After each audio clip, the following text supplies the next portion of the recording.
Muy bien, continuando con la clase, estamos en la clase número 8 y esta sería la parte número 6 de la clase. Ahí vemos que no hemos pasado ni de la demanda, imagínense, ya llevamos tiempo en esto, pero si vamos a utilizar el tiempo que sea necesario, de todo modo lo que tenemos ahora es tiempo, ¿no? Entonces, posteriormente habla de cambio de demanda y este es el artículo 110, ¿verdad? Que dice, podrá ampliarse o modificarse la demanda antes de que haya sido contestada. Entonces, hasta el momento en que se presenta la contestación de la demanda, yo puedo ampliar o modificar la demanda. Muchas veces las partes plantean su ampliación de la demanda y se dan cuenta del error que cometieron cuando ya existe la contestación de la demanda. Entonces, allí no es posible ampliar o modificar la demanda. ¿Se recuerdan cuando estuvimos hablando del juicio oral que decía que la primera audiencia, antes de que se inicie el trámite del juicio, si la parte actora quiere ampliar su demanda, va a hacerlo en ese momento, o sea, antes de que se conteste la demanda, porque el artículo 110 de eso nos habla. Luego ya pasaríamos al segundo cuadrito del esquema, ¿verdad? El emplazamiento en el juicio ordinario. Entonces dice presentar la demanda en la forma debida. El juez emplazará a los demandados concediéndole audiencia por 9 días. Si se dan cuenta ustedes, 9 días es el plazo que establece la ley para que el demandado pueda asumir alguna de las actitudes que aparecen en el cuadrito subsiguiente, que dice actitud que pueda asumir el demandado, allanamiento. El 115 nos habla del allanamiento, pero regresemos al emplazamiento. El emplazamiento es la notificación que se hace de la demanda. En el momento en que se notifica la demanda, empieza el día siguiente, de conformidad con lo que establece la ley del organismo judicial, empiezan a contar los 9 días que tiene el demandado para hacer valer su derecho de defensa. Aquí tal vez en este cuadrito le podrían poner el 12 de la Constitución, ¿verdad? Agregarle además del 111 del Código Procesal Civil y Mercantil el 12 de la Constitución, porque aquí es donde se cristaliza, donde se consolida el derecho de defensa, ¿verdad? En el momento en que me notifican, porque mientras no me hayan notificado yo no sé ni de qué se trata la demanda, no puedo ni siquiera plantear de forma alguna mi oposición, ¿verdad? Entonces, este emplazamiento de 9 días, en estos 9 días yo puedo contestar la demanda. Y si ustedes se dan cuenta, hay una flechita que baja entre el cuadrito de la demanda y el emplazamiento y es el de las excepciones previas, porque yo tengo 9 días para contestar la demanda y asumir alguna de las actitudes o allanamiento, no comparezco, ¿verdad?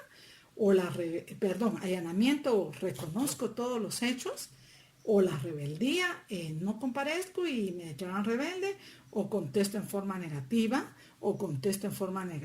y planteo excepciones perentorias, que ya dijimos que existen las excepciones previas y las perentorias y las denominadas mixtas en la doctrina, ¿verdad? Que son las que nuestra ley denomina privilegiadas, o sea, las mixtas, doctrinariamente hablando, son las privilegiadas que contempla nuestra legislación y son aquellas que dicen las nacidas con posterioridad a la contestación de la demanda.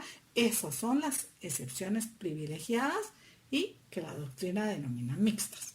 Entonces aquí dentro del sexto día de emplazado, o sea, empiezan a correr los 9 días y el demandado tiene hasta el sexto día para interponer las excepciones previas a que se refiere el artículo 116, que son la incompetencia, la litispendencia, la demanda defectuosa, la falta de capacidad legal, la falta de personería, la falta de personalidad, la caducidad, la prescripción, la cosa juzgada, y la número 7, que es relargota, ¿va? Porque son 4 excepciones en una. Falta de cumplimiento del plazo o de la condición a que estuviera sujeta la obligación o el derecho que se hace valer. O sea, nosotros podemos conjugar esta excepción como 4 excepciones, la podemos plantear así de un solo, pero también si uno es estudioso del derecho, va a analizar que encuentra uno 4 excepciones. Primero Dios, cuando regresemos a trabajar, cuando toda esta situación ya haya mejorado, yo trataré de darles, porque en el trabajo tengo un fallo muy bonito de una sala de la Corte de Apelaciones en que hace un análisis específico de esta excepción contenida en el numeral número 7. Y es muy interesante porque dice, esta excepción, el numeral número 7, contiene 4 excepciones. Yo la puedo plantear como una, pero también la puedo, si soy estudioso del derecho, tengo 4 excepciones para poder plantear en este numeral 7, ¿verdad? Entonces, yo puedo plantear todas las del artículo 116, todas las excepciones previas, ¿verdad?, que serán resueltas por el procedimiento, por el trámite de los incidentes. Recuérdense que el artículo 135 al 140 de la Ley del Organismo Judicial establece cuál es el trámite de los incidentes y nos habla de planteado el incidente, se correrá audiencia por 2 días a la otra parte y si hubieran hechos controvertidos que probar, se abrirá prueba por 10 días y el auto se dedicará en 3 días. Si el incidente, dice la misma Ley del Organismo Judicial, no tengo ahorita a mano, pero dice si el incidente se refiere a cuestiones de derecho, no será necesaria la apertura a prueba. En cambio, si se refiere a cuestiones de hecho, entonces sí deberá abrirse a prueba. Entonces el 120 nos dice que el trámite de las excepciones será el mismo de los incidentes y el juez resolverá en un solo auto todas las excepciones previas que le hubieran planteado. Todas las excepciones previas entonces deberán ser resueltas en un solo auto. Bueno, esta es la clase 8 y esta sería la parte 11. Continuemos con hablando del juicio ordinario y de las excepciones previas, ¿verdad? El 121 decía, el juez resolverá en un solo auto las excepciones previas, si entre ellas estuviera la de incompetencia, se abstendrá a resolver las otras, ¿verdad? Pero si acogiera la incompetencia y él dice que no es competente, pues tendrá que remitirlo al juez que sí es el competente. Entonces aquí dice en la tercer párrafo, el artículo 121, si el auto fuera apelado, el Tribunal Superior se pronunciará sobre todas las excepciones previas que se hubieran resuelto. Si debiera pronunciarse sobre la incompetencia y la declarase fundada, se abstendrá de pronunciarse sobre las restantes y dispondrá la continuación del juicio por el juez que declare competente. Entonces, si hay otro juez que sí es competente, si por ejemplo yo declaré sin lugar la excepción de incompetencia y se apeló a una sala de la Corte de Apelaciones, vamos a ver en su oportunidad cuando veamos el recurso de apelación que el Tribunal de Apelación deberá revocar, modificar o confirmar la resolución. Entonces el Tribunal de Apelación se da cuenta que yo cometí error al declarar sin lugar la incompetencia y sí efectivamente soy incompetente, entonces el Tribunal Superior revoca mi resolución y todas las demás excepciones y lo manda al juez competente para que sea el juez competente quien se manifieste sobre el resto de las excepciones, ¿verdad? Luego tenemos el artículo 122 que habla de la reconvención. La reconvención o contrademanda, ¿verdad?, se tramitará conforme a lo dispuesto para la demanda. Y si vemos en el 119 nos decía que solo deberá proponerse la reconvención siempre que se llenen los requisitos siguientes, que la pretensión que se ejercita tenga conexión, o sea, todos los requisitos que establece el artículo 119, ¿verdad? Y además debe llenar los requisitos para la demanda. Yo en el momento en que planteo una reconvención, esta tiene que llenar todos los requisitos que establece la ley para un memorial de demanda. Es decir, los requisitos del artículo 61, el 106 y el 107. Los mismos del cuadrito de la demanda donde se inicia el trámite del juicio ordinario, esos mismos requisitos se exigen para la reconvención o contrademanda, ¿verdad? Y luego ya nos vamos al artículo 123, que es la prueba. Y el 123 dice, si hubiera hechos controvertidos, se abrirá peor proceso por el término de 30 días. Si hubiera hechos controvertidos, si hubiera habido allanamiento total de las pretensiones del actor, ya no necesitamos abrir a prueba porque ya no hay hechos controvertidos que probar. La parte que demandada se allanó a las pretensiones del actor, por eso el 115 dice, el juez previa ratificación fallará sin más trámite. El juez dictará sentencia sin más trámite, solo pedirá que el demandado lo ratifique para ver si es su firma y si lo que él dice en ese memorial es su sentimiento, su interés, ¿verdad? Entonces el juez fallará sin más trámite. Pero si no, si el allanamiento fuese parcial, el juez va a tener que abrir a prueba porque si hay hechos controvertidos, hay por lo menos un hecho que está controvertido. Los hechos que ya fueron aceptados por las partes no tienen por qué probarse. Pero este artículo 123 nos habla si hubiera hechos controvertidos. Entonces, si hay cosas pendientes, hechos que no han sido aceptados por las partes, se habría aprobado el proceso por 30 días. Ojo, 30 días que podrán ampliarse a 10 días más cuando sin culpa del interesado no hayan podido practicarse las pruebas pedidas en tiempo. La solicitud de prórroga deberá hacerse por lo menos 3 días antes de que concluya el término ordinario y se tramitará como incidente. O sea, si yo pretendo que se amplíe el periodo de prueba por 10 días más, voy a tener que pedir 3 días antes de que venza o que concluya esta solicitud y el juez dará audiencia por 2 días en incidente a la otra parte para que se manifieste si es factible o no es factible el abrir a prueba por esos 10 días más. Y luego habla de un término extraordinario de prueba. Cuando en la demanda de la contestación se hubieran ofrecido pruebas que deban recibirse fuera de la República y procedieran legalmente, el juez a solicitud de cualquiera de las partes fijará un término improrrogable suficiente según los casos y circunstancias que no podrá exceder de 120 días. Estos 120 días son con los primeros 30 días que habla el artículo 123. Entonces, por ejemplo, en los juicios ordinarios de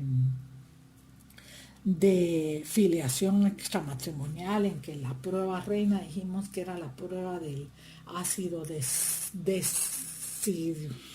no me recuerdo la palabra exactamente, ribonucleico, que en siglas es ADN, ¿verdad? Pero como no soy química bióloga, no lo manejo, pero todos lo conocemos como la prueba de ADN, ¿verdad? Que yo les conté que hasta hace algunos años la prueba se mandaba a Costa Rica y se mandaba a Atlanta, a Georgia, Estados Unidos, y eran por lo menos 2 meses los que nos tardaban en realizar esa prueba. Entonces aquí sí se podía otorgar el término extraordinario de prueba que no excediera de 120 días, como establece el artículo 124, porque esta prueba debía recabarse el informe tenía que pedirse fuera de la República, o cuando, por ejemplo, hemos tenido algunos expedientes que las partes se encuentran en el extranjero. Tuvimos un caso que hubo que recabar una prueba de declaración de parte de una persona que se encontraba en Suecia. Entonces tuvimos que conceder este término extraordinario de prueba de 120 días porque hubo que librar el suplicatorio cartas de historia correspondiente para poder recibir la prueba, la declaración de parte de esta persona en un tribunal de dicho país. Con la demanda, los documentos en que el actor funde su derecho no serán admitidos posteriormente salvo impedimento justificado.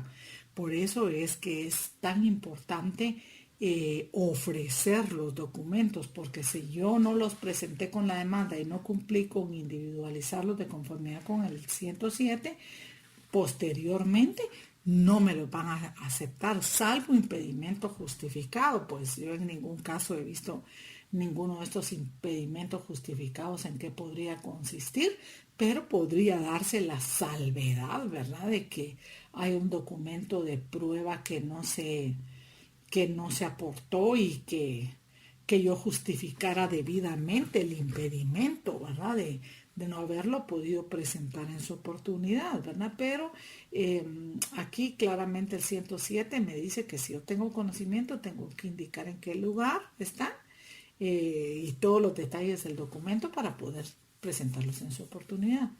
Luego el artículo 109 nos habla, los jueces repelerán de oficio las demandas que no contengan los requisitos establecidos por la ley, expresando los defectos que le hayan encontrado. Miren, esto, por ejemplo, cuando el secretario, que es el que califica provisionalmente las demandas, me pasa a mí su proyecto de resolución, no quiere decir que con lo que él entendió, porque quien va a dictar la sentencia voy a ser yo, ¿verdad? Entonces yo reviso las demandas y muchas veces regreso al secretario en muchas demandas y le digo, mira, aquí no está la demanda con claridad y precisión. Por ejemplo, acabamos de tener una que en toda la exposición de hechos y cuando plantean la demanda nos dice juicio ordinario de reivindicación de la posesión. Y en la petición de fondo me dice el actor que se declare que oportunamente y al dictarse sentencia se declare con lugar el juicio ordinario de reivindicación de la posesión y se condene al pago de los frutos percibidos, cuando toda la demanda no habló de frutos. No sé, yo no puedo adivinar si los frutos son cosechas que se sembraron en el terreno, si son rentas, si son daños o perjuicios, no sé yo a qué fruto se refiere él. Entonces le digo a la secretaria, no, mira, esta demanda rechazarla porque aquí no está expresando con claridad y petición y claridad y precisión los hechos y la petición. Entonces la petición tiene que ser congruente. Los hechos y la petición deben guardar una concordancia, una secuencia lógica. Los hechos y la petición tienen que ser compatibles. No me puede decir en la demanda reivindicación de la posesión y en la petición reivindicación de la posesión y además el pago de los frutos dejados de percibir, si no me dijo nada en el resto de la demanda a qué se refería él con esos frutos. Entonces aquí la repelo de oficio, expresando los defectos que yo haya encontrado. Entonces rechazo la demanda y digo no se admite para su trámite. Bueno, la palabra rechazar y repeler a mí no me gusta utilizarla, sino que le digo a la secretaria, mira, mejor ponerle no se admite para su trámite la presente demanda en virtud de no llenarse los requisitos establecidos en el artículo 61 y 108, toda vez que no efectúa sus peticiones con claridad, no fija con claridad y precisión los hechos en que funda la demanda y la petición, puesto que no me indicó a qué frutos se refiere la misma en su petición, algo así, ¿verdad? No me recuerdo exactamente porque son tantas demandas, pero algo así, yo le tengo que decir a él ¿por qué le estoy rechazando su demanda? Porque va a poder volverla a plantear. Entonces, si la va a volver a plantear, se va a dar cuenta de que en la petición no me dijo nada de los frutos que está reclamando y en la petición sí me pidió frutos. Entonces, yo no puedo adivinar a qué se refieren esos frutos ni en qué cantidad voy a condenar. O sea, tiene que haber un dato concreto, un dato específico. Entonces, lo que hago yo es rechazar la demanda. No se admite para su trámite la presente demanda en virtud de no hacerse de conformidad con el artículo 61 y 106, en virtud de no hacerse con claridad y precisión los hechos y la petición, pues no se indicó en qué consistían los frutos que reclama ni el monto de los mismos. Entonces, cuando presente nuevamente su demanda, él me va a tener que explicar en qué consiste esos frutos que quiere que yo condene y en qué cantidades, porque tengo que tener por lo menos un elemento de preciso para poder hacer una condena. No puede ser una condena ambigua, ¿verdad? Entonces vemos pues que los jueces repelerán de oficio y por eso es que rechazamos, excepto donde nunca se puede rechazar una demanda, es en laboral y en los juicios de familia. En los juicios laborales, en los procesos laborales y en los procesos de familia, ustedes saben que uno debe fijar un requisito previo para que las partes lo cumplan y no rechazar la demanda, porque el rechazo de las demandas pues implica 500 quetzales más, ¿verdad?, que el abogado cobra por hacer la demanda. Aunque vergonzoso resulta que la gente tenga que pagar otros 500 quetzales si el abogado no elaboró bien la demanda, ¿verdad? Si el abogado que debe saber el derecho, que yo voy donde un médico a que me haga una operación porque yo no me puedo operar yo misma, ¿verdad? Entonces, que sería vergonzoso que el médico no me haga una buena operación si el técnico, el especialista en medicina es él, ¿verdad? Entonces, esto pues resulta así como que muy engorroso, pero de todos modos la ley establece que se puede hacer de esta forma, igual cuando son cosas que no son muy, ¿qué les diría yo?, complicadas.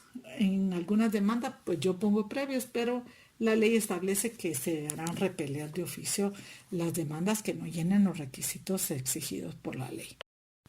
Muy bien, continuando, esta es la clase número 8 y esta es la parte número 6 de la clase número 8. Me interesa sobremanera que analicemos los efectos del emplazamiento. En el artículo 112, bueno, primero dice el 111, ¿verdad? Presentar la demanda en la forma debida, el juez emplazará a los demandados concediendo la audiencia por 9 días comunes a todos ellos. Entonces ya vimos que dentro de esos 9 días pues pueden interponer las excepciones previas que establece el artículo 116 y que el juez deberá resolver en un solo auto todas las excepciones previas que se hubieran planteado. Luego el artículo 112 nos habla de los efectos del emplazamiento.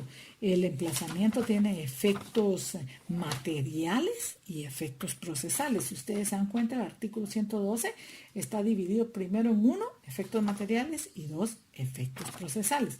Y dentro de los efectos materiales tenemos interrumpir la prescripción, porque desde el momento en que se notifica la demanda, o vamos a ver más adelante en otros artículos también que hablan de la prescripción y habla desde el momento en que se presenta la demanda, por ejemplo en laboral, desde el momento en que se presenta el trabajador a la Dirección General de Trabajo, ¿verdad?, a la Inspección General de Trabajo a hacer su denuncia, en ese momento se interrumpe la prescripción. Entonces, igual aquí al presentarse la demanda, en este momento queda interrumpida la prescripción y más aún si ya ha sido notificada, ¿verdad? Entonces, interrumpe la prescripción. Si hay, por ejemplo, yo para reclamar el pago de un cheque tengo 6 meses, entonces me presento cada mes, cada fin de mes al banco para ver si la persona que extendió el cheque tiene fondos, y cada mes me dicen no tiene fondos, ¿verdad? Sigue sin tener fondos, etcétera, etcétera. Entonces yo desde el momento en que presento mi demanda, se interrumpe la prescripción, o sea, el pago. No me puede alegar el demandado, como usted presentó su demanda, pero no ha cobrado el cheque dentro de los 6 meses que habla el Código de Comercio, entonces usted ya su derecho le prescribió. No, desde el momento en que se presenta la demanda y se notifica, la prescripción se interrumpe. Luego el B dice impedir que el demandado haga suyo los frutos de la cosa desde la fecha del emplazamiento si fuere condenado a entregarla. Como en el caso que les estaba platicando yo, la reivindicación, ¿verdad?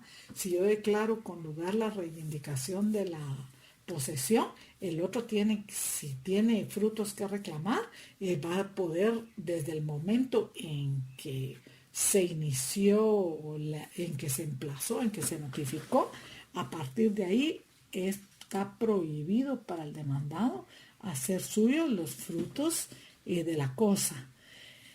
El literal C dice constituir en mora al obligado. Desde el momento en que se notifica se pueden cobrar los intereses si la obligación o la prestación se encuentra sujeta al pago de intereses, ya sea de forma legal o de forma contractual, porque recuérdense que el Código Civil habla del interés legal, que es del 6%, ¿verdad? Pero cuando el código se emitió, pues estábamos hablando del año 60 o 61, no recuerdo exactamente cuándo fue emitido el Código Civil, pero en ese entonces 6% me imagino que haber sido un platal, ¿verdad? Ahora lo normal es que se aplique la tasa del interés bancario, ¿verdad? Porque como ya quedó obsoleta la del Código Civil que habla del interés legal del 6%, pues pedimos informe a la Superintendencia de Bancos para que nos diga cuál era el monto o el porcentaje del interés que regía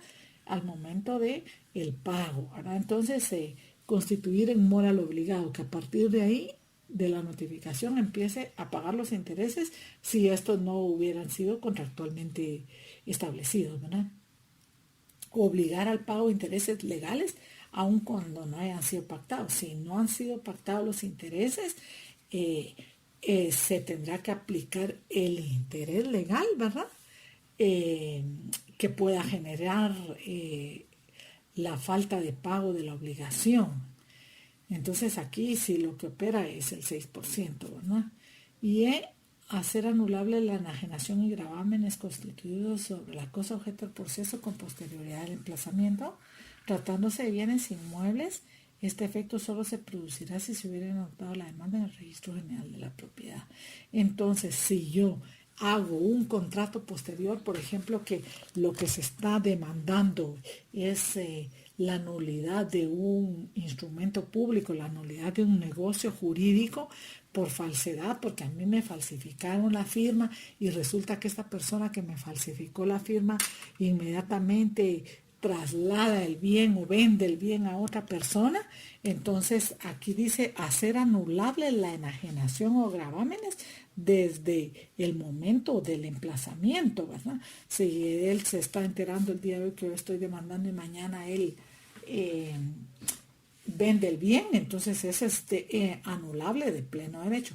Claro que si no se hubiera planteado la demanda, esto no obsta que en el momento a que el juez dicta la sentencia y declara con lugar el juicio ordinario de nulidad, pueda dejar sin efecto toda la enajenación y gravámenes constituidos sobre el bien inmueble del proceso antes del emplazamiento, ¿verdad? Esto queda de forma simultánea, o sea, alterna, que yo pueda hacer valer estas dos acciones de forma alterna, ¿no? Y dentro de los efectos procesales tenemos dar prevención al juez que emplaza, o sea, desde el momento en que yo les notifico, uno de los efectos procesales va a ser que la demanda se tiene que verificar en el juzgado de primera instancia civil del departamento de Zacatepeques, a no ser que existiera alguna excepción de incompetencia que pudiera plantearse, ¿verdad? Que si existiera incompetencia por parte del juez. Continuando con la clase, esta sería la clase 8 y esta sería la parte 10 de dicha clase, ¿verdad? Entonces estábamos en las actitudes que puede asumir el demandado, el allanamiento, es decir, aceptar el allanamiento que es sinónimo de aceptar los hechos, que puede ser parcial, ¿verdad? O total, pueden hacer un par de flechitas ahí al cuadrito del allanamiento, luego la rebeldía, que es la total incomparecencia, ¿verdad? La rebeldía o contumacia. No me importa la contestación negativa donde la parte demandada, y lo tenemos en el artículo 118, ¿verdad? Que dice que puede contestar la demanda, donde se opone a las pretensiones del actor y de conformidad con el 126 va a tener que demostrar por qué se opone, ¿verdad? Al contestar el segundo párrafo habla de las excepciones nacidas después de la contestación de la demanda, que se pueden proponer en cualquier instancia y serán resueltas en sentencia. Esto es lo que yo les decía, las excepciones mixtas que habla la doctrina. Sin embargo, nosotros las conocemos como excepciones privilegiadas porque dice que se pueden proponer en cualquier instancia y serán resueltas en sentencia. Eso es lo que le da el título de privilegiado. En el artículo 119 tenemos la reconvención o contrademanda, ¿verdad?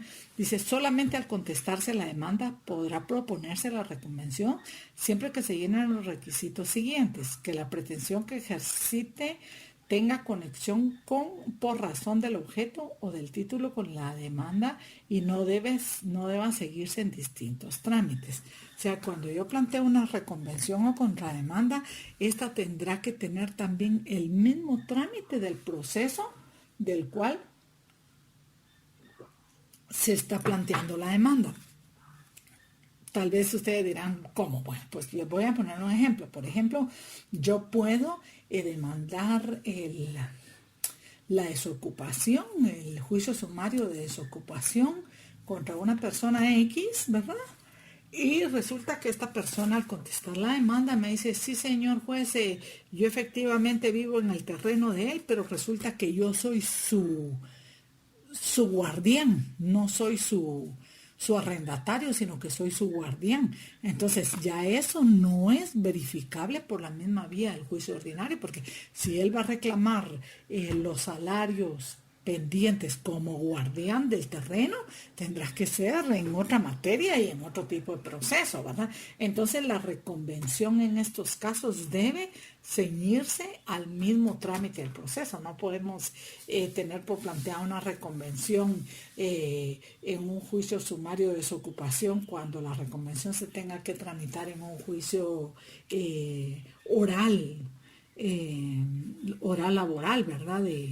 De prestaciones, o qué sé yo, ¿verdad? Entonces, aquí la reconvención debe tramitarse en la misma vía. El ejemplo típico que yo les pongo a mis alumnos es, por ejemplo, en el juicio oral, ¿verdad? Que se reclama la fijación de pensiones alimenticias y como segunda pretensión las relaciones familiares.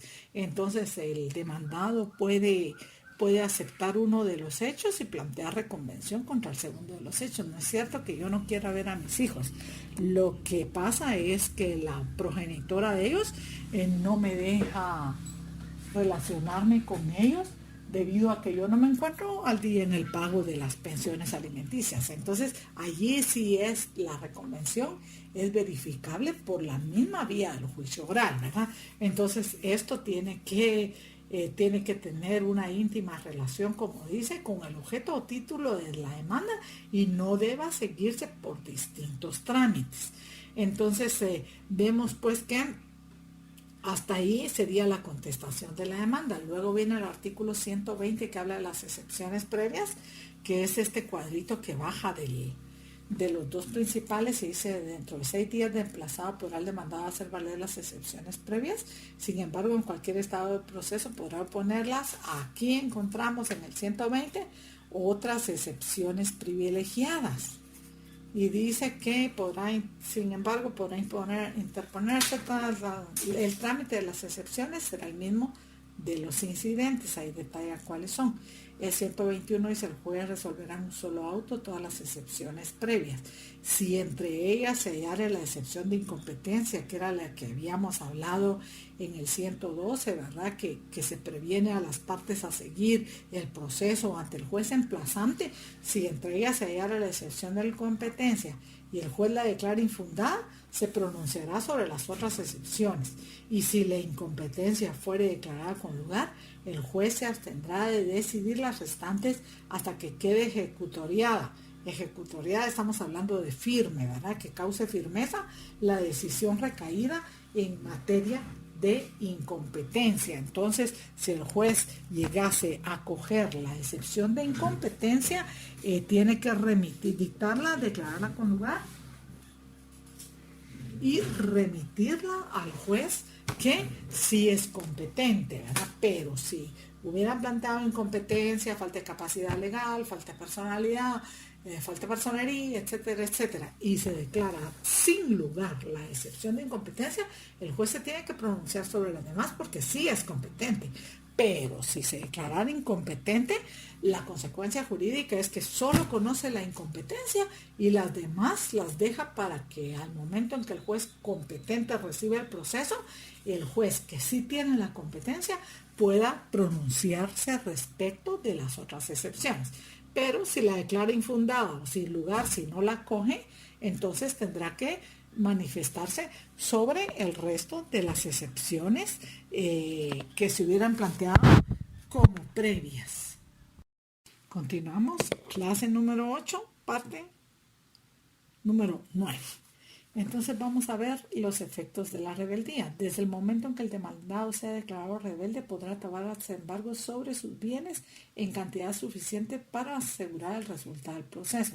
Desde que el demandado es declarado rebelde, la consecuencia jurídica que esto va a tener es que se le pueda trabar embargo sobre bienes suficientes de su propiedad que alcancen a cubrir el monto de lo reclamado, porque por ejemplo, si a mí no me interesa el proceso y yo no comparezco, prácticamente estoy dando por sentado, estoy dando por un hecho verídico que los hechos de la demanda son ciertos, ¿verdad? Porque yo no estoy compareciendo a decirle, señor juez, no es cierto lo que el demandante está reclamando. Entonces, de conformidad con el artículo 126, que ustedes me imagino que ya se saben de memoria, yo no sé si a mí ya se me olvidó, pero dice, quien pretende algo ha de probar los hechos constitutivos de su pretensión. Quien contradice la pretensión del adversario ha de probar los hechos impeditivos o las circunstancias, no me recuerdo exactamente cómo dice ahorita,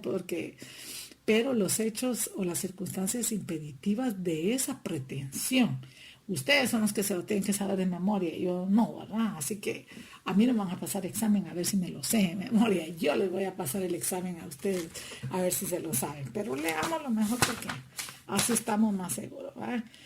Quien pretende algo de probar los hechos constitutivos de su pretensión, quien contradice la pretensión del adversario de probar los hechos extintivos o las circunstancias impeditivas de esa excepción. Si yo no comparezco a contradecir la pretensión de mi adversario, el juez va a dar por sentado, va a dar por cierto los hechos que la parte actora está argumentando en su demanda, con la única situación que va a tener que demostrar lo que así es, ¿verdad? Va a tener que probar los hechos constitutivos de su pretensión, porque también si no los prueba, ahí prácticamente, si no probara los hechos constitutivos de su pretensión y el adversario fue declarado rebelde y no hay prueba de ninguno de los dos, que le queda al juez declarar sin lugar la demanda, porque también el actor está obligado de conformidad con el artículo 126 que habla de la carga de la prueba, que dice las partes tienen la carga de demostrar sus respectivas proposiciones de hecho. Quien pretende algo ha de probar los hechos constitutivos de su pretensión. O sea, el actor va a tener que probar que los hechos que está argumentando en su demanda le pertenecen, pues, o sea, sí, es cierto, pero desde el momento en que el demandado no se apersona al proceso, ya solo el demandante va a poder presentar su prueba para poder declarar con lugar la demanda correspondiente. Entonces, luego tenemos la contestación negativa. En el artículo 118 dice, la contestación de la demanda deberá llenar los mismos requisitos del escrito de demanda. Si hubiere de acompañarse documentos, será aplicable lo dispuesto en los artículos 107 y 108.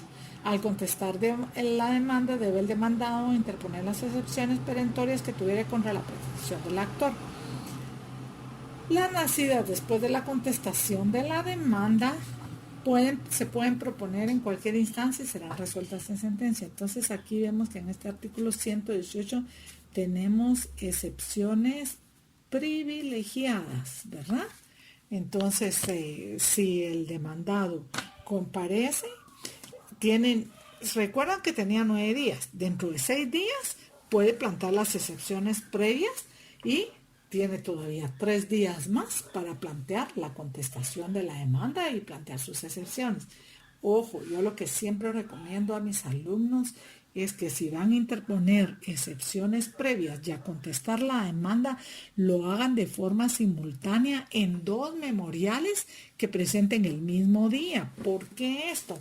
Porque si ustedes presentan su memorial de excepciones previas y su memorial de contestación de la demanda, yo al memorial de las excepciones previas le voy a tener que dar trámite y al otro le voy a tener que tener presente para su oportunidad. O sea, ustedes al momento en que presentan los 2 memoriales me dejan a mí, juez, la carga de estar pendiente cuando eso se resuelvan las excepciones previas de que ya esté en auto la contestación de la demanda y que yo tenga que jalarla para poderla resolver.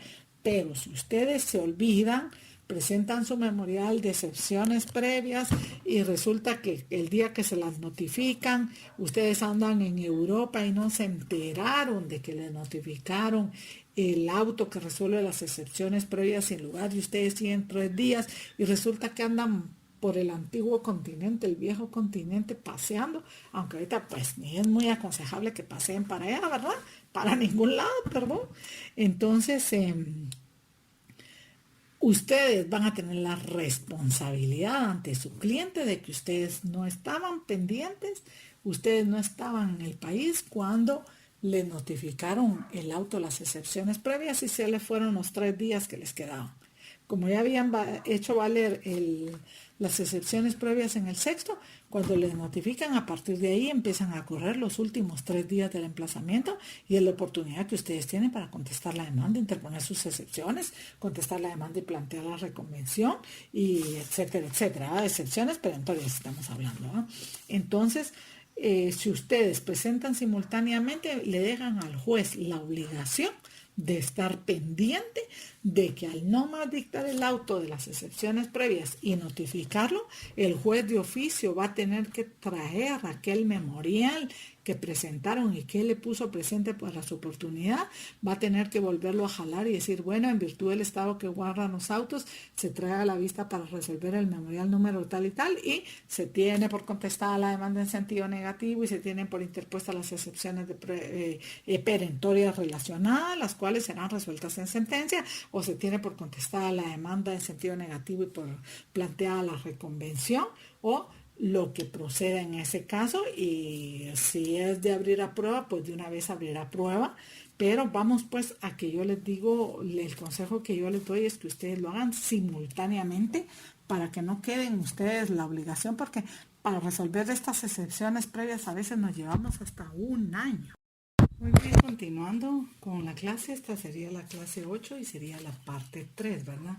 Estábamos hablando del artículo 97 que nos habla de la conciliación y vemos que los tribunales de oficio o a instancia de parte podrán citar a conciliación a las partes en cualquier estado del proceso. Esto pues es aplicable a todos los procesos de conocimiento, ¿verdad? Tal vez en otra oportunidad que tengamos tiempo podamos platicar un poco de la mediación, ¿verdad? Que la mediación pues es una forma de resolución alterna de los conflictos y nace en el Código Procesal Penal, en el nuevo Código Procesal Penal, en el artículo 25, ¿verdad? Que nos habla de la desjudicialización y dentro de ellas pues se incluye la mediación, derivado de la marcha de este nuevo proceso penal. Se crean los centros de mediación del organismo judicial, ¿verdad? Y muchas de las cuestiones que no ameritan llegar a todo un proceso penal engorroso para el Estado, costoso para el Estado, ¿verdad? Engorroso para las partes, entonces se puede arreglar las cuestiones, todos aquellos delitos que no exceden de 5 años, dice el código, ¿verdad? Que no excede la pena de 5 años, pueden ser resueltos a través de la mediación, la conciliación, el procedimiento abreviado, todo eso que ustedes ya saben y que dominan muy bien y yo pues no mucho, ¿verdad? Pero es un tema muy interesante y aquí, por ejemplo, en los juzgados civiles, nosotros cuando vemos que los procesos son susceptibles de mediar, cuando, por ejemplo, hay intereses familiares en medio, cuando son ordinarios de reivindicación de la posesión u ordinario de nulidad de disposiciones testamentarias, pues tratamos de ver si es posible que las partes puedan llegar a algún arreglo satisfactorio para ambas partes, ¿verdad?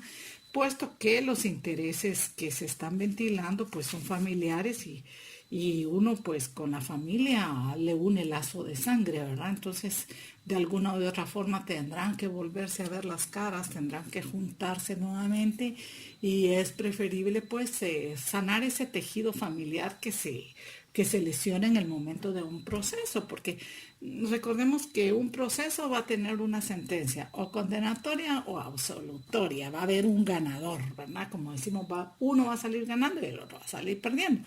En cambio, en esto de la mediación, si ustedes pueden leer, hay libros muy bonitos de mediación, sobre todo la República Argentina tiene una fundación que se llama la Fundación Libra, que ellos tienen unos centros de mediación pero fabulosos en la Argentina y que han descargado la mora judicial hasta un 75%. Eh, tienen un órgano que se llama el SECLO en la Argentina, ¿verdad? Que mire, son cantidades de expedientes que no han llegado a los tribunales porque se han arreglado en mediación. Pero la gran ventaja que tiene la Argentina respecto a nosotros es que tienen ley de mediación obligatoria. ¿Qué quiere decir esto? Que yo, antes de ir al proceso civil, voy a tener que agotar la vía de la mediación. Ya no voy yo con mi demanda a de una vez plantearla al juzgado, sino que voy con hacer mi solicitud al centro de mediación. Ahí hacen las citaciones de conformidad con todo lo que establecen los principios básicos de la mediación, ¿verdad? Que es la confidencialidad, que las partes, que no va a ser público el proceso de mediación, ¿verdad?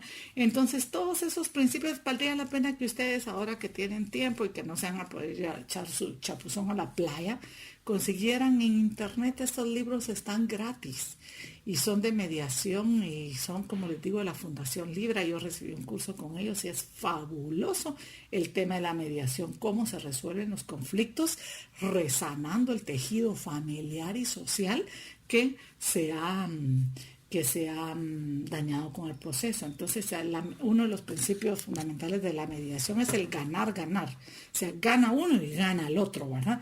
Entonces, lean un poquito de eso y yo siento que les va a servir mucho porque lamentablemente a nosotros solo nos enseñan en la facultad a litigar, solo nos enseñan el litigio, pero no nos enseñan a ser conciliadores, a ser mediadores, sino que solo sabemos pelear, ¿verdad? Entonces esta es otra forma de resolver los conflictos, que en el que no se va a tener una sentencia absolutoria o condenatoria. Muy bien, continuemos. Ustedes van a leer estos libros, yo sé que lo van a hacer porque es bien interesante este tema.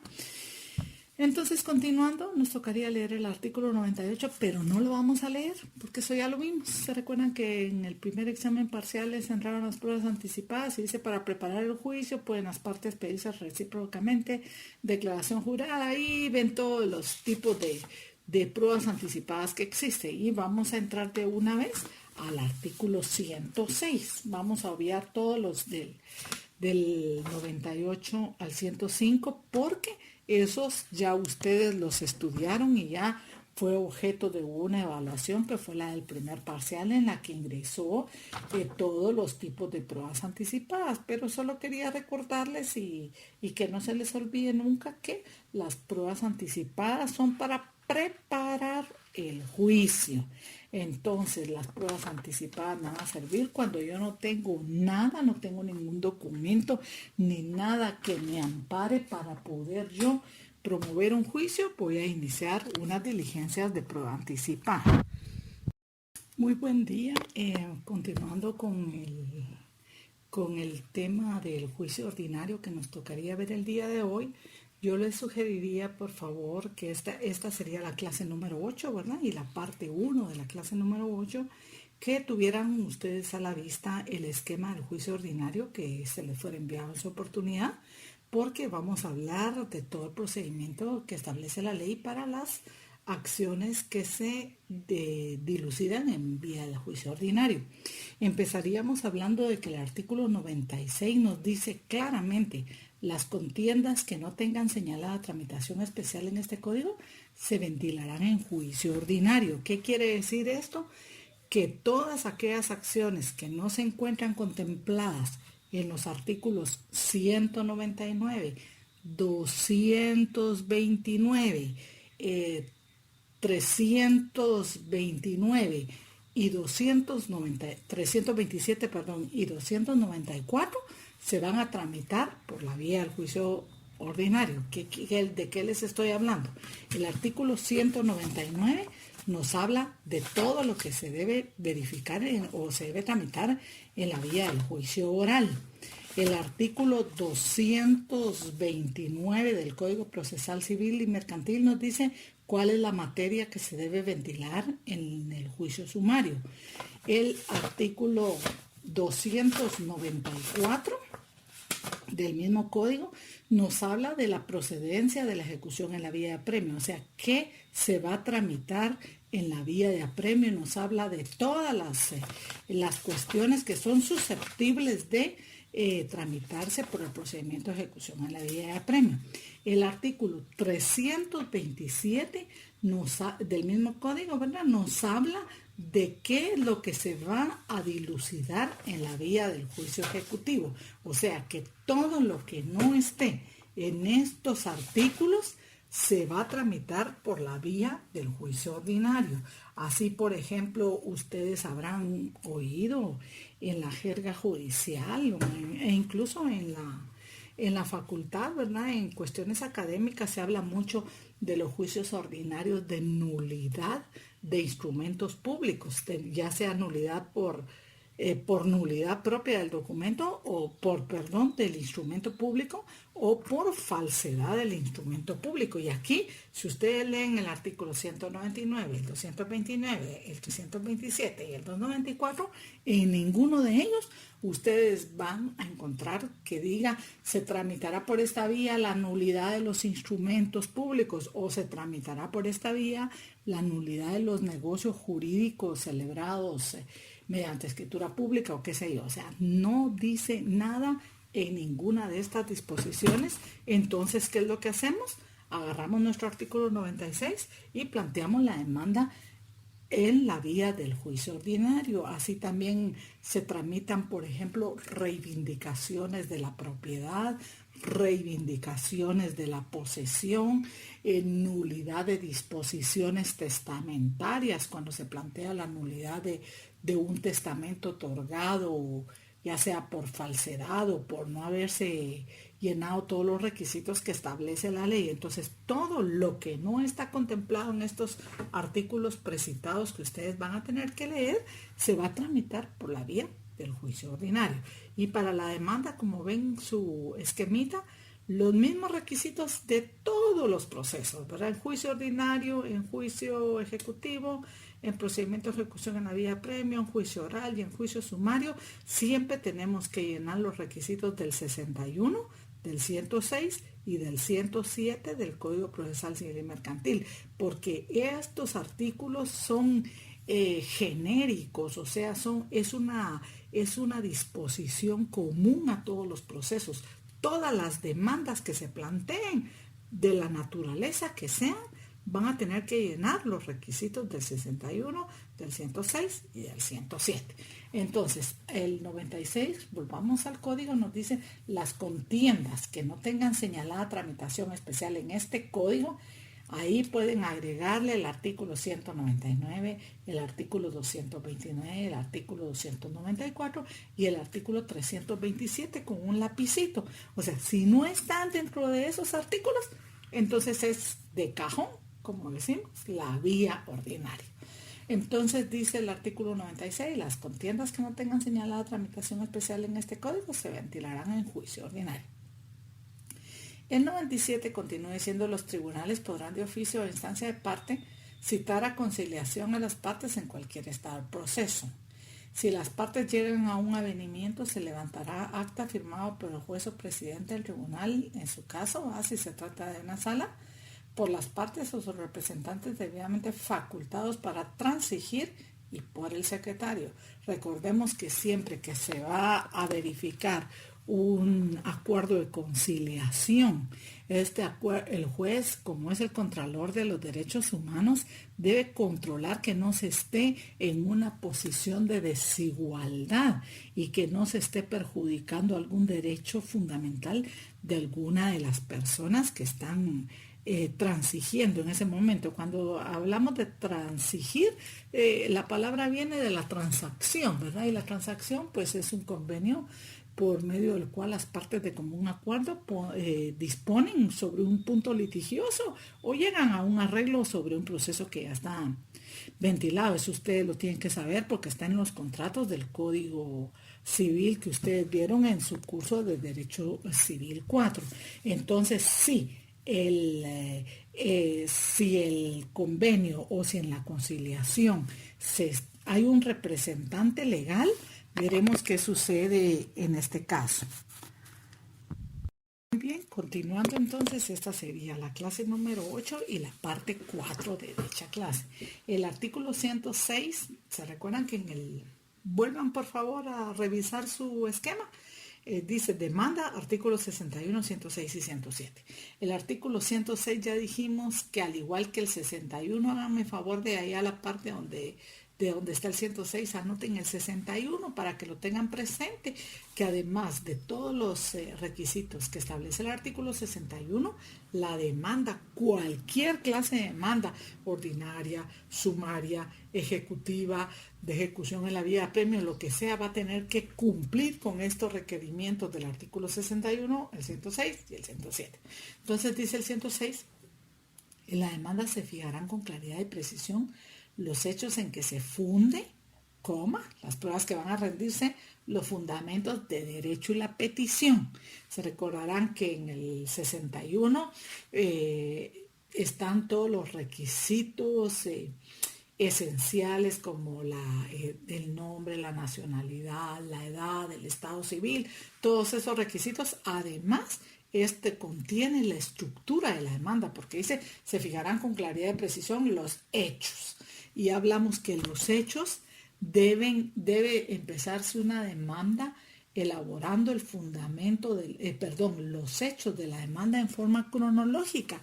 Es lo más sano, no que algunos abogados empiezan por el final y terminan con el principio, ¿verdad? Entonces, si nosotros agarramos los hechos de forma cronológica, vamos a hacer una demanda técnicamente elaborada, técnicamente presentada. Y pues nosotros somos abogados, entonces debemos de hacer las cosas bien hechas, no debemos hacer mamarrachadas, pues como algunos que presentan unas demandas que uno no las entiende y le da vuelta uno a la demanda y le da vuelta a los documentos y no entiende uno la demanda. Entonces imagínense, para el juez al momento de dictar la sentencia es horroroso porque no le encuentra uno ni pies ni cabeza a la demanda. Entonces, si ustedes agarran la relación de hechos de forma cronológica y separada, por ejemplo, punto 1, que con fecha 20 de noviembre del año 2015 contraje nupcias con el señor fulano de tal, que posteriormente con fecha 30 de junio de 2018 dicha persona abandonó el hogar conyugal, y hacer toda la relación cronológicamente argumentada para poder llevar un hilo conductual, una secuencia lógica de la demanda, porque recordemos pues que nosotros sí recibimos lógica, recibimos filosofía del derecho, entonces todos estos temas de la lógica son básicos al momento de que hagamos una demanda. Entonces dice, se fijarán con claridad y precisión. Oigan, con claridad y precisión, o sea, de forma clara y precisa, indicando fechas, indicando todos aquellos datos que permitan que el juez, que no conoce el problema que tienen las partes, pueda tener una idea de lo que está sucediendo. Entonces, con claridad y precisión, si yo tengo fechas, voy a poner fechas, todos los datos que sean fundamentales para que el juez que no conoce mi problema pueda entender lo que está sucediendo en mi demanda. Entonces, las pruebas que van a rendirse, los fundamentos de derecho y la petición. Luego el artículo 107 dice, el actor deberá acompañar a su demanda los documentos en que funde su derecho. Recordemos que esto es básico. Yo no puedo decir que tengo derecho si no lo demuestro. Todo en derecho pues es demostrable. Sabemos que el derecho es objeto de demostración, ¿verdad? Si no los tuviera a su disposición, lo mencionará con la individualidad posible, expresando lo que de ello resulte, y designará el archivo, oficina pública o lugar donde se encuentren los originales. Como yo les relataba en una oportunidad, si yo, por ejemplo, no tengo una certificación del Registro General de la Propiedad, porque recordemos que esa es la prueba de la propiedad, no es el instrumento público o el negocio jurídico contenido en la escritura pública número 20, por ejemplo, que yo compré el bien, pero puede ser que ese negocio jurídico el notario jamás lo inscribió en el Registro General de la Propiedad. Entonces yo no soy propietario, legalmente no soy propietario. Entonces, en el caso de la propiedad, yo voy a demostrar con la certificación extendida por el Registro General de la Propiedad que el bien aparece a mi nombre. Si yo no lo tuviera en el momento en que tengo que presentar mi demanda, tengo que detallarlo, individualizarlo y decirle al juez que de conformidad con él yo voy a demostrar mi propiedad, pero que en este momento no lo tengo porque se encuentra en la oficina pública que se llama Registro General de la Propiedad, pero que por la situación actual que se está viviendo en Guatemala o qué sé yo, se encuentra cerrado, pero que en su oportunidad yo lo presentaré, pero cumplí con individualizarlo, cumplí con decirle al juez que ese documento se encontraba en el Registro General de la Propiedad, que es una oficina pública donde se encuentra el original, ¿verdad? Entonces, yo puedo no tener el documento, pero si yo lo individualizo de conformidad con el 107, yo voy a poder presentarlo en el momento en que el juez abra prueba del proceso, en la segunda etapa de la prueba, ¿verdad? Porque ya cumplí con ofrecerlo, en la segunda etapa de la prueba voy a poder presentarlo o en cualquier momento, porque el juez ya me va a tener la primera fase de la prueba por satisfecha cuando me admite para su trámite la demanda y dice se tiene por ofrecidos los medios de prueba relacionados. Ahí no dice los cuales serán presentados en su oportunidad, sino que el juez, como se cumplieron con individualizarlo y cumplieron con expresar dónde se encontraba y lo que de ellos va a resultar, entonces el juez los tiene por ofrecidos. Y posteriormente, en el momento que se abra prueba, pues los tendrá por aportados al proceso, ¿verdad? Por propuestos. Entonces vemos que este es un requisito esencial. Si yo no los tengo, debo decirle al juez que no los tengo, pero dónde están y en qué momento los aportaré. Continuando con la clase, es la clase 8 y esta es la parte 8 de dicha clase.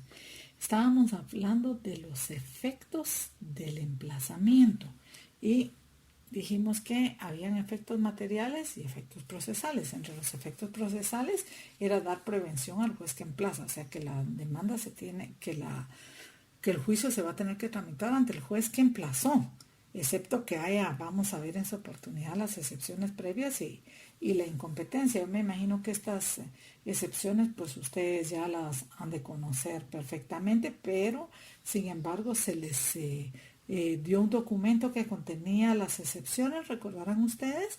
Entonces por favor desempólvenlo, búsquenlo donde lo hayan dejado y vuelvan a darle otra leidita, porque estas excepciones las vamos a ver en todo el año, primero Dios, tanto en el procesal civil 1 como en el procesal civil 2 vamos a tener que dominar el tema de las excepciones. Entonces vemos pues que de los efectos procesales el B es sujetar a las partes a seguir el proceso ante el juez del emplazante si el demandado no objeta la competencia y obligar a las partes a constituirse en el lugar del proceso. Si ustedes recordarán, nosotros les dimos una copia de una resolución de trámite de una demanda donde se previene a las partes a la parte demandada, que deberá señalar lugar para recibir notificaciones donde tiene, dentro del perímetro que tiene su sede el juzgado, bajo apercibimiento de que si no señala lugar, las posteriores notificaciones se le darán por estrado del juzgado. Entonces, estos efectos procesales son todos aquellos que determinan qué juez es el que debe conocer la demanda, ¿verdad? Entonces, obligar a las partes a constituirse en el lugar del proceso, excepto que existiera la incompetencia, como dice el inciso B. Luego, ¿qué actitudes puede asumir el demandado? En el tercer cuadrito del esquema del juicio ordinario vemos que puede asumir la actitud del allanamiento, que lo tenemos en el artículo 115, que dice, si el demandado se allanara a la demanda, el juez previa ratificación fallará sin más trámite. Si el demandado se allana y reconoce todos los hechos, el allanamiento es el reconocimiento de forma expresa de los hechos contenidos en la demanda. Ya vimos que puede haber allanamiento parcial y allanamiento total, ¿verdad? Si se trata de un allanamiento parcial, el juez deberá aprobar, de tener por planteado el allanamiento parcial, pero deberá continuar con la recepción de los medios de prueba por todos aquellos hechos que no hayan sido expresamente aceptados.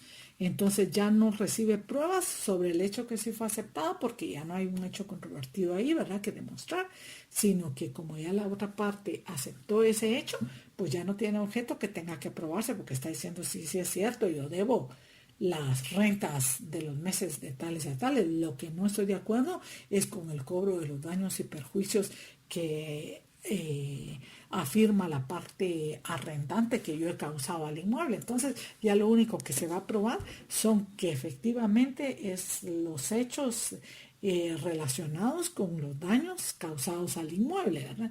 Entonces, si el allanamiento fuera parcial, ¿verdad? Si fuera el allanamiento total como este del 115, ¿verdad?, el juez previa ratificación ordenará que lo ratifique para ver si es cierto que lo presentó y dicta la sentencia sin más trámite, condenando al pago que se plantee, ¿verdad?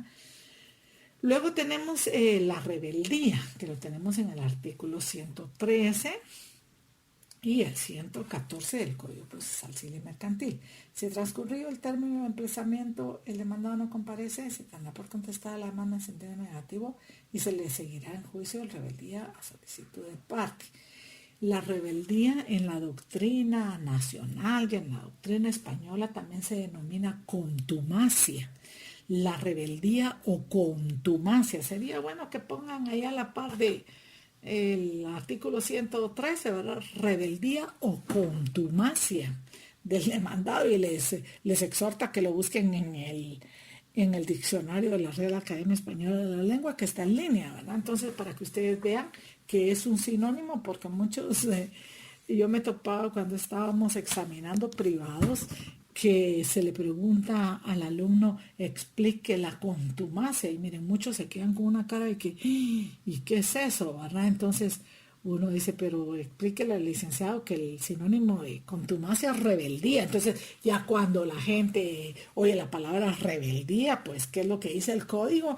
Reaccionan, pues, pero si a mí me hubieran preguntado contumacia, pues yo sí lo sabía, porque el doctor Mauro Chacón, quien fue mi catedrático, excelente catedrático de Derecho Procesal Civil y Mercantil, él dominaba mucha terminología española, ¿va?, porque leía mucho la doctrina española, y él nos decía la contumacia, la rebeldía o contumacia. Pues yo sí lo sabía, pero muchos alumnos que sus profesores son algo jóvenes, pues solo les enseñan la rebeldía. Entonces háganme favor, por cualquier cosa, ¿va?, pónganle ahí nada más rebeldía o contumacia del demandado, ¿va?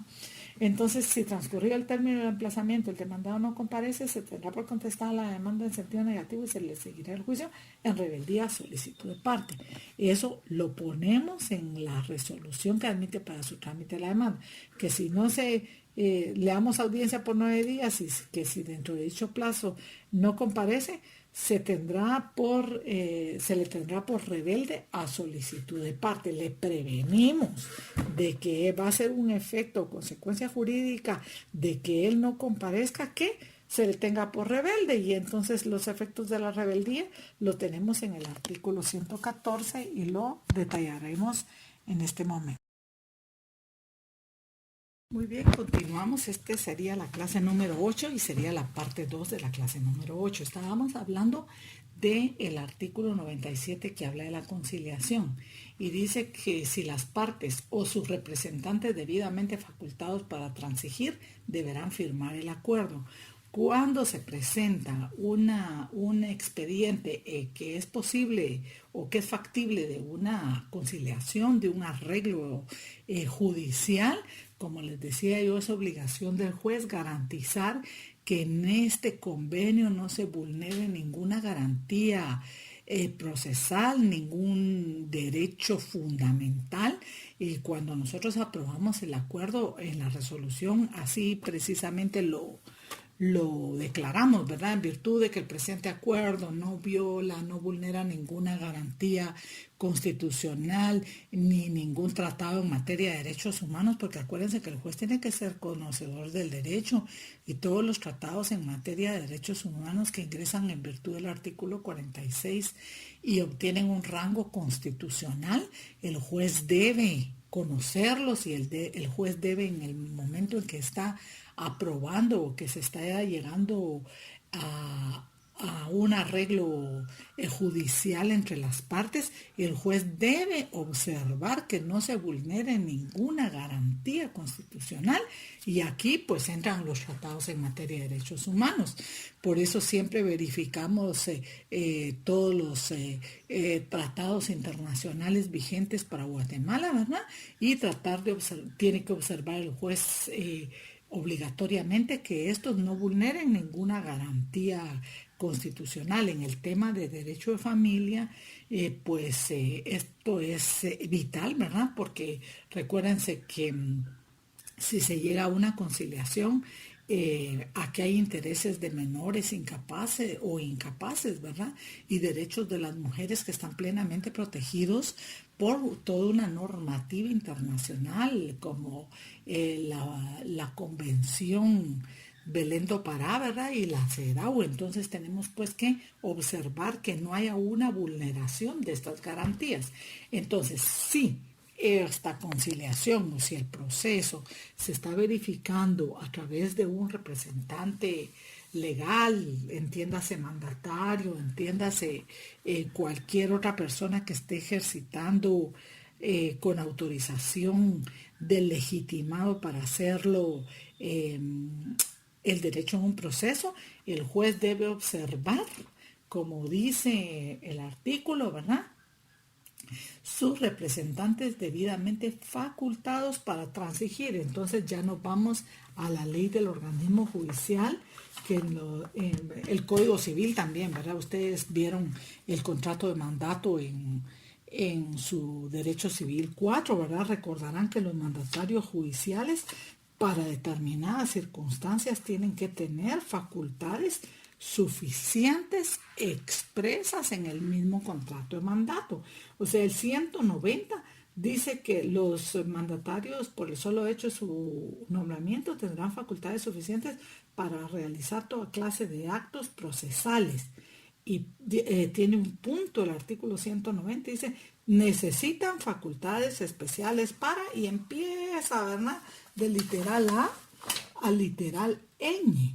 Y dentro de estos literales está el literal I, que dice celebrar transacciones y convenios en relación al litigio. O sea, para que se pueda aprobar una conciliación, un acuerdo celebrado en juicio, el mandatario tiene que tener una facultad especial dentro del mismo contrato de mandato que el juez debe observar. Si el mandatario no lleva esta facultad expresa en el contrato de mandato, el juez no va a poder aprobar ninguna transacción que se verifique, aunque la parte actora, por ejemplo, esté interesadísima en que se apruebe el convenio. Este convenio es nulo ipso iure, ¿verdad? Y el juez no lo puede aprobar, porque el juez allí se está aprobando un convenio realizado con un representante legal que no tiene las facultades suficientes. Ese convenio es nulo. Incluso ni siquiera se puede atrever el juez a aprobarlo, porque puede ser objeto de una posterior, supongamos, ¿verdad? Pongamos el ejemplo, que la parte que el juez no observó este artículo, ¿verdad? Pero claro que lo tiene que observar, porque no puede alegar ignorancia de la ley el juez, que no lo observó y que se aprobó un convenio. Y resulta que el otro, cuando fue con su abogado, la otra parte que tenía que cumplir la prestación a la que se había obligado, le dice el abogado, mire, pero usted no tiene obligación de cumplirlo porque usted no tenía facultad suficiente para transigir y el juez se lo aprobó en ese sentido. Así es que usted no tiene obligación de cumplirlo. Y está en toda la razón. El otro no tiene obligación de cumplirlo. ¿Por qué? A no ser pues que fuera una persona moralmente intachable, que le dijera, mire, yo lo voy a cumplir porque es mi palabra, pero lamentablemente en esta juerga se da mucha deslealtad procesal entre los sujetos, ¿verdad? Pero si esta persona se negaría al cumplimiento de la prestación, la otra a la hora, al momento de reclamarlo, por la vía ejecutiva, porque todos los convenios y transacciones celebradas en juicio pueden ejecutarse por la vía de la ejecución en la vía de apremio, inmediatamente le plantean una excepción y la excepción tiene que pegar porque efectivamente el juez no observó que el mandatario o el representante legal que compareció a la audiencia o con el cual se celebró la transacción no tenía facultades suficientes para hacerlo. Incluso esto acarrea el pago de daños y perjuicios que debía el juez, ¿verdad? Solidariamente con el Estado, porque recordemos que la Constitución dice que el Estado es solidariamente responsable en las malas actitudes, ¿verdad?, de los funcionarios públicos. Entonces aquí hasta el Estado estaría involucrado, ¿verdad?, al momento de que se planteara una nulidad del instrumento de la conciliación y que ésta se fuera declarada con lugar.